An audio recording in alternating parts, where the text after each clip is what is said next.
చూస్తున్నావు కదా, మా చెల్లెలు బావగారు వచ్చారు. వాళ్ళు భోంచేయాలి. వెళ్ళి సిద్ధం చేయి. బావగారు, మేము భోంచేసి వచ్చాం. అయినా సరే బావగారు, ఇవాళ మీరు మా ఇంట్లో భోంచేయాల్సిందే, లేకపోతే నేను ఊరుకోనంతే.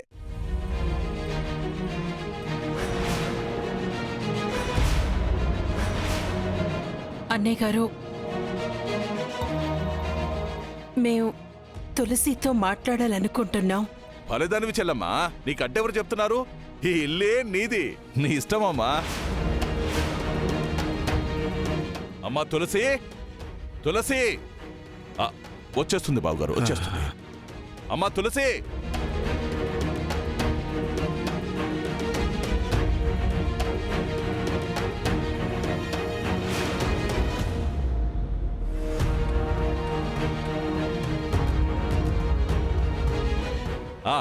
రామ్మ తులసి రా.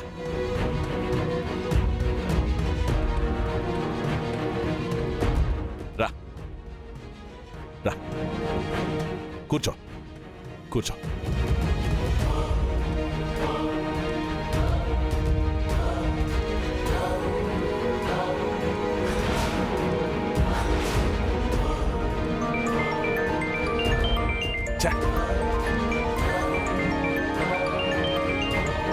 అనవసరమైన టైంలో ఫోన్ వచ్చింది. అమ్మ తులసి, నువ్వు అమ్మా నాన్నలతో మాట్లాడుతూ ఉండు, నేను ఇప్పుడే ఫోన్ మాట్లాడొస్తాను. బావగారు ఏమనుకోకండి, నేను ఇప్పుడే వచ్చేస్తాను.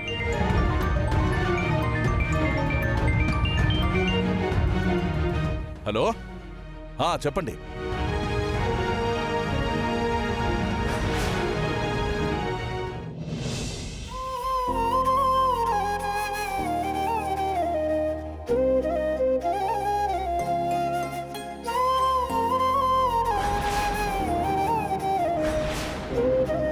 అమ్మా తులసి, నువ్వెలా ఉన్నావు తల్లి? నీకేం కాలేదుగా? లేదమ్మా. పాపం ఖుషి బాగా భయపడిపోయినట్టుంది కదమ్మా. అవునన్నా, కానీ ఆ దేవుడి దయ వల్ల త్వరగానే రికవరీ అవుతుంది. అదంతా టీవీలో చూసేసరికి కంగారు పడిపోయామమ్మా. ఏమైతేనే ఖుషీ కోసమని వెళ్ళి అంతమంది ఆడపిల్లల్ని కాపాడాం. నీలాంటి కూతుర్ని కన్నందుకు నాకు చాలా గర్వంగా ఉంది తల్లి.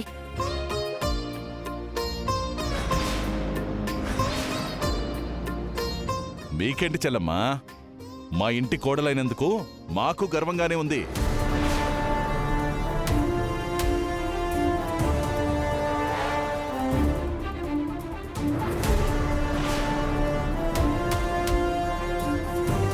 ఒంటరి పోరాటం చేసి 20 మంది పిల్లల్ని కాపాడడం అంటే మామూలు విషయమా బావగారు?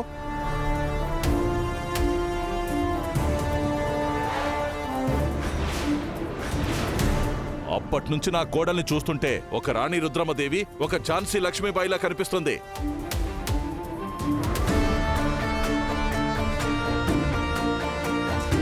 వీరవనితల్లే కనిపిస్తుంది బావగారు.